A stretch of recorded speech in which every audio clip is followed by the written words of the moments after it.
we do this, right? So we've given you sort of what there is to do, right? And, if you're in a freedom position, what there is to do is bring more devotion. And if you happen to be on the other side, more anxious, you are there to give more freedom.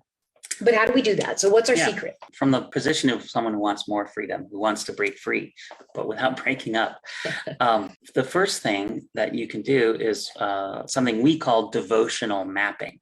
It's literally making a map. You can make like a mind map on a piece of paper, or you could just do it in your head. But make a map of what are the things that make your partner experience the most devotion from you. What is it that makes them feel your devotion to them? Often, even in our moments of wanting the most freedom, we'll still feel a sense of devotion to our partner, and they might not be feeling that. So what is the thing that we could do that would have them feel the way we feel about our devotion to them? And the more specific, the better, because oftentimes, if we're afraid of expressing devotion because it's going to cage our freedom or reduce our freedom, or that we'll be in some kind of prison, usually it's because we have a much broader view of what our partners might need from us. Like I've heard people that we've been working with say things like, "Oh, my partner needs me to text her 3 times a day in order for me to feel." In order for her to feel my devotion, I have to text her 3 times a day on my business trip or whatever. Mm-hmm. And that turns out not to be true. That turns out to be more like, again, there was this thing in the shadow that this person didn't realize. It happened to be a man in this case, who happened to be with a woman, and he would be going away, and he was constantly breaking promises to her about when they'd be in contact. And then so she was responding to having broken promises by saying, "Well, why aren't you contacting me? Why aren't you contacting me?" And he interpreted that as that she needed him to text her 3 times a day. Well, or gosh, she needs me to constantly be in communication with her. I feel so caged by how often I'm having to do that. I can't even go to dinner. Deleting the broken agreements and that might had those been in place had she felt to his devotion, like that he remained connected to her even when he was out of town.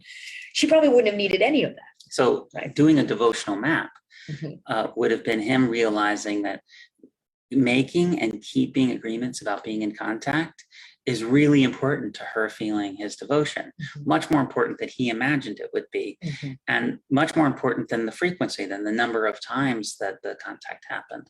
So this is the kind of specificity I'm talking about. It's not just, Jennifer feels my devotion when I'm in contact with her. Well, of course she does. But what is it? Is it like a specific agreement on an agreed upon time? That actually probably wouldn't be Jennifer's, by the way, her map. There are other things that really work for her. Yeah, and well, the point is everyone is way more unique about this than you imagine. And that when we say our first secret is to do a devotional map, we really mean down to the very specificity of like, what's the tone of voice and what are you saying and what are the words, the specific words. Bryan said to me one day, just on the specificity of the words, I tell him I love him all the time. And, I love you so much. Right. And he said to me one day, what really lands it for me? It's like, yes, I love that you say I love you and that you love me and all of these beautiful things you say. But the thing that really lands straight into my heart is for you to say that you have feelings for me. And so I will look at him sometimes and go, Bryan, I have feelings for you. It's so great. I have so many feelings for you.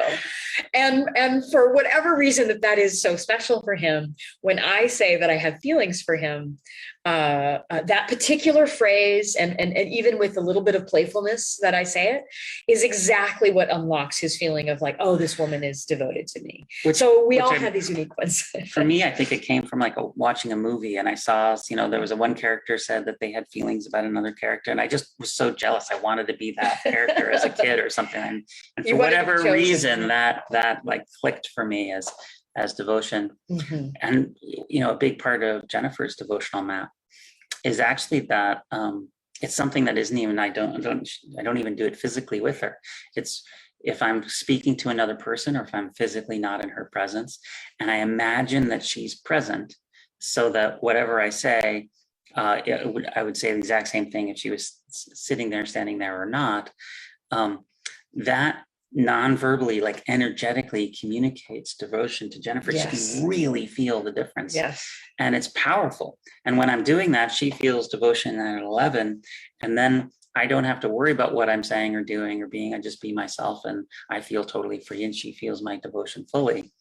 But I didn't have that habit when we met. When we met, it was more like I just would put my attention on whatever was in front of my face and forget about everything else.